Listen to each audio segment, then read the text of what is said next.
আসসালামু আলাইকুম। কেমন আছেন সবাই? আশা করছি ভালো আছেন। আজকে আবার রেসিপি নিয়ে চলে আসলাম। আজকে আমার রেসিপিটি হলো লাউ শাক ভাজি। আশা করছি রেসিপিটি আপনাদের ভালো লাগবে। তাহলে শুরু করি। এখানে আমি লাউয়ের শাক নিয়েছি। এই লাউয়ের শাকগুলা এখন ছোট ছোট টুকরো করে নিব। লাউয়ের শাকের উপরে যে শীটটা থাকে তা আমি ফেলে দিব। দেখেন কিভাবে শীটটাকে ফেলে দিচ্ছি। উপরের শীটটাকে ফেলে দিয়ে এখন লাউয়ের শাকটা ছোটো ছোটো টুকরো করব। লাউয়ের শাকটা ছোটো ছোটো টুকরো করে নিলাম। এখন আপনাদের সুবিধার্থে আরেকটা দেখিয়ে দিচ্ছি। আমি আরেকটা পাতা নিয়ে নিলাম। এখন উপরের শিরগুলা ফেলে দিব। এক টানে এটার শিরটা ফেলে দিলাম। এখন আমি শাকটাকে টুকরো করে নেব।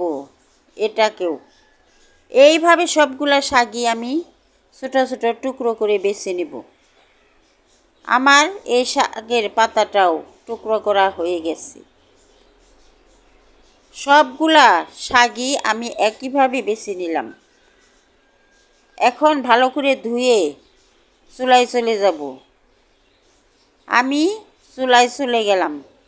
চুলায় একটা কড়াই বসিয়ে আমি শাকের পাতাগুলা দিয়ে দিলাম। লাউয়ের শাকের পাতা দেওয়া হয়ে গেছে।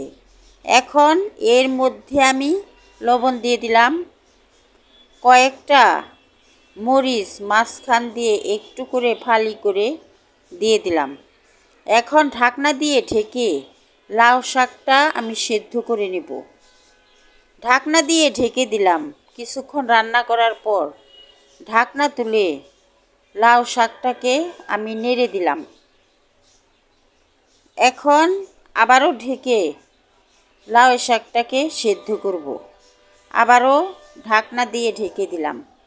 আবারও কিছুক্ষণ রান্না করলাম। কিছুক্ষণ পর ঢাকনা তুলে আমি শাকটাকে আবারও নেড়ে দিলাম।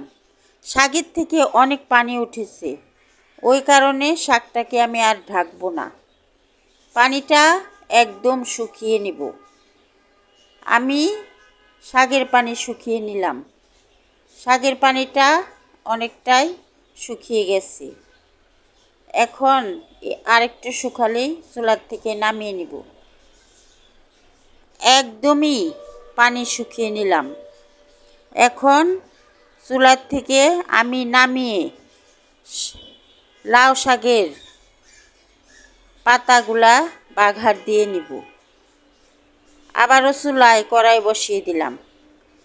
কড়াইয়ের মধ্যে তেল দিয়ে দিলাম।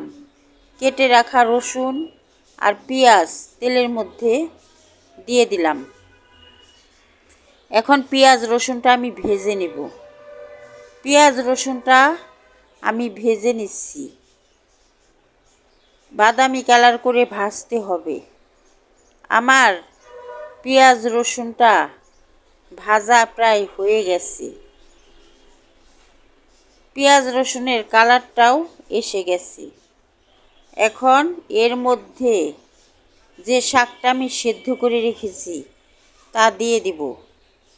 শাকটাকে আমি দিয়ে দিলাম। এখন নেড়ে চেড়ে পেঁয়াজ রসুনের সাথে ভালো করে মিশিয়ে নিব। শাকের মধ্যে লবণ কম হয়েছে, ওই কারণে আরেকটু লবণ শাকের মধ্যে দিয়ে দিলাম। এখন লবণটা দেওয়ার পর আমি আবারও নেড়ে চেড়ে শাকটাকে ভালো করে লবণের সাথে মিশিয়ে নিলাম। এখন শাকটা আমার রান্না শেষ। চুলার থেকে নামিয়ে নিলাম। কেমন লাগলো লাউ শাকের পাতা ভাজি? যদি আমার রেসিপিটি ভালো লাগে তাহলে আমাকে একটা লাইক দিয়ে সাবস্ক্রাইব করে আমার পাশে থাকবেন। আল্লাহ হাফেজ।